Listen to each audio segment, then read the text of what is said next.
अस्सलाम वालेकुम स्टूडेंट्स। आज जो हम लोग का चैप्टर है चैप्टर 5, उसमें हम लोगों रियल एंड अपेरेंट वेट के बारे में पढ़ना है। रियल वेट हम लोगों के पास असल जो हमारी ग्रेविटेशनल पुल ऑफ अर्थ होती है उसको कहते हैं। बट जब भी हम वेट का फॉर्मूला लिखते हैं हम लिखते हैं W=mg, यानी हमारे मैथ के साथ जब ग्रेविटी ऑफ अर्थ का ग्रेविटेशनल पुल ऑफ अर्थ मिलता है तो ये हमारा असल वजन होता है। जैसे अगर कोई बेटे हम लोगों के पास मून पर मौजूद है तो उसका मैथ और मून का जो ग्रेविटेशनल पुल है वो मिला के रियल वेट बनेगा, अपेरेंट वेट। वो वाली रीडिंग जो हम स्प्रिंग बैलेंस पर लेते हैं उसको हम लोग कहते हैं कि ये, और जब वो स्प्रिंग बैलेंस एक्सेलरेट कर रहा हो यानी उसमें वो अप या डाउन मूव कर रहा हो तो इसको हम कहते हैं कि ये हमारे पास अपेरेंट वेट आया यानी ज़ाहिरी वजन। बेटे अगर आप लोग देखें तो इसके अपेरेंट वेट के लिए हम लोग कुछ केसेस को डिस्कस करेंगे। हमने एक ऑब्जेक्ट को तस्वुर किया कि वो लिफ्ट में मौजूद है और जो लिफ्ट है हम लोगों के पास वो रेस्ट पे है। ये हमारा केस नंबर 1 है। बेटे जब लिफ्ट हमारे पास रेस्ट पे है तो आपको पता है कि लिफ्ट को कुछ रोड्स के साथ, कोड्स के साथ बेटे हम लोगों ने स्टेबल रखा होता है। तो वो हमारे पास उधर से टेंशन की फोर्स आती है। जो टेंशन की फोर्स इसको हमने चैप्टर 2 में बहुत अच्छे से पढ़ा था। तो बेटा जो टेंशन की फोर्स होती है उसको हम अपवर्ड तस्वर करते हैं और उससे ऑपोजिट फोर्स जो वेट होता है उसको हम डाउनवर्ड करते हैं। आपको अच्छी तरह पता है कि जो अपवर्ड फोर्सेस हैं उसको हम पॉजिटिव लेते हैं, डाउनवर्ड फोर्सेस को हम नेगेटिव लेते हैं। तो नेट फोर्स बेटे उस वक्त जो उस पर लग रही होगी वो होगी टेंशन माइनस वेट। अब एफ का फॉर्मूला बेटे वो होता है एम ए। तो हमारी इक्वेशन बन गई T minus W is equal to M A, यानी net force is equal to tension minus weight. क्योंकि ये ऑब्जेक्ट रेस्ट पर है, इसमें वेलोसिटी का फैक्टर नहीं मौजूद है, इस वजह से बेटे यहाँ पर हमारे पास एक्सेलरेशन नहीं हो सकती, क्योंकि एक्सेलरेशन होती है the time rate of change of velocity. तो बेटे जब हमने ये वैल्यू पुट की तो T minus W is equal to 0 हो गया। तो T is equal to W, यानी जितनी टेंशन है उतना वेट है।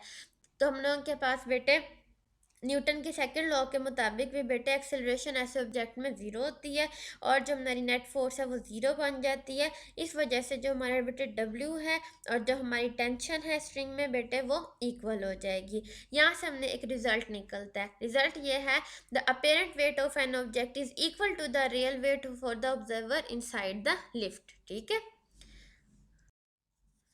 नेक्स्ट है हम लोगों के पास केस नंबर 2। केस नंबर 2 में क्या हो रहा है कि जो हम लोगों के पास लिफ्ट है वो ऊपर को जा रही है, अपवर्ड मूव कर रही है।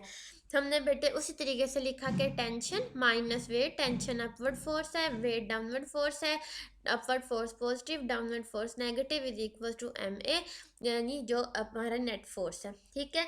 क्योंकि बेटे हम लोगों के पास एक ऑब्जेक्ट ऊपर को मूव कर रही है तो इस वक्त हम लोगों के पास एक्सेलरेशन होगी, क्योंकि हमारी वेलोसिटी चेंज हुई है। इनिशियली एक ऑब्जेक्ट रेस्ट पे थी, वो मूव कर रही है तो हमारे पास एक्सेलरेशन का फैक्टर मौजूद होगा। तो अगर हम यहाँ पर टेंशन निकालते हैं तो टेंशन आती है M G plus M A, यानी वेट के अंदर वो जो फोर्स है उसको हम ऐड कर लेते हैं। इसका मतलब ये है बेटे कि हम लोग के पास जो अपेरेंट वेट है वो हमें ज़्यादा महसूस होगा by the amount of M G, यानी which shows that the apparent weight of an object is increase by an amount of M A then its actual weight. यानी हम लोग के पास बेटे जब उसको ऊपर खींचा जाएगा यानी लिफ्ट ऊपर मूव करेगी तो असल वेट बेटे उसका एम जी था, उसके अंदर एम ए ऐड हो गया। इन दोनों की वजह से उसका वजन ज़्यादा महसूस होगा।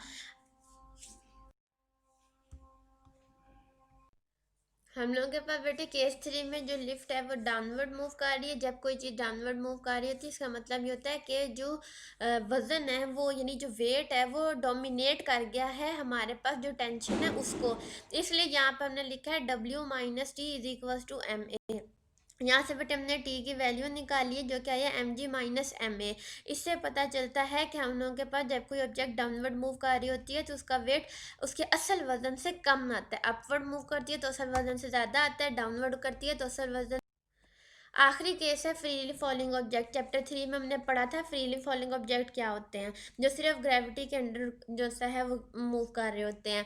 तो बेटे वेट तो होता ही एम जी है ना, लेकिन इधर एम में भी एम जी ही कंसीडर होगा, क्योंकि ये जब फ्रीली फॉलिंग ऑब्जेक्ट होती है उसमें बेटे जो हम लोगों के पास जो फोर्स अप्लाई होती है वो ग्रेविटी की होती है।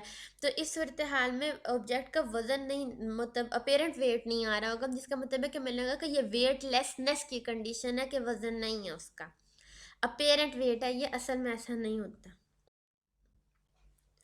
बेटे अगला टॉपिक है ऑर्बिटल वेलोसिटी। ऑर्बिटल वेलोसिटी बेटे वो वेलोसिटी होती है जिससे हम एक सैटेलाइट को उसके पर्टिकुलर ऑर्बिट के अंदर पुट करते हैं, या ये बेटे हम लोग ये भी कह सकते हैं कि ये वो वेलोसिटी होती है जिससे एक ऑब्जेक्ट अपने पर्टिकुलर ऑर्बिट के अंदर, जो उसका सर्कुलर ऑर्बिट होता है, उसमें रिवॉल्व करती है। जैसे अर्थ की बात करें अगर, तो जो अर्थ है वो एक पर्टिकुलर वेलोसिटी से सन के गिर्द अपने एक पर्टिकुलर ऑर्बिट के अंदर रोटेट कर रही है, तो वो उसकी ऑर्बिटल वेलोसिटी है। अगर हम लोग आर्टिफिशियल की बात करें तो आर्टिफिशियल सैटेलाइट जो है वो अर्थ के गिर्द रोटेट करती हैं। तो आर्टिफिशियल सैटेलाइट जिस वेलोसिटी के साथ अपने ऑर्बिट के अंदर मूव कर रही होगी उसको उसकी ऑर्बिटल वेलोसिटी कहेंगे।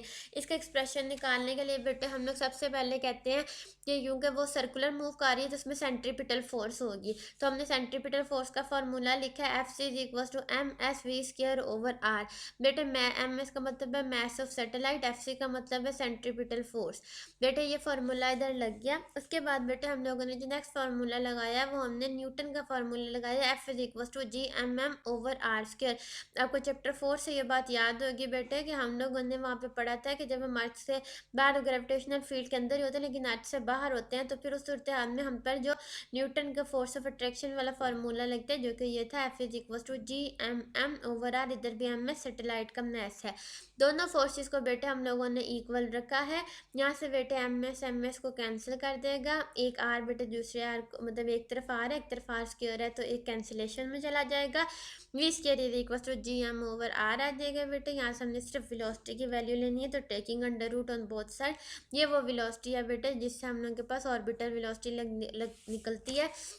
मतलब ये बेटे कि हम लोगों के पास, हम लोग देखेंगे कि अर्थ के ग्रेविटेशनल कांस्टेंट जो 6.67 10⁻11 होते हैं बेटे, उसकी वैल्यू पुट करेंगे, मैस ऑफ अर्थ की वैल्यू पुट करेंगे, और रेडियस करेंगे कि हमने जो ये सैटेलाइट भेजनी है ये इस ऑर्बिट में है, तो इसका हमारे अर्थ से कितना रेडियस है, कितना डिस्टेंस है, वो पुट करके हम लोग इसकी वेलोसिटी जो सी है वो निकाल सकते हैं।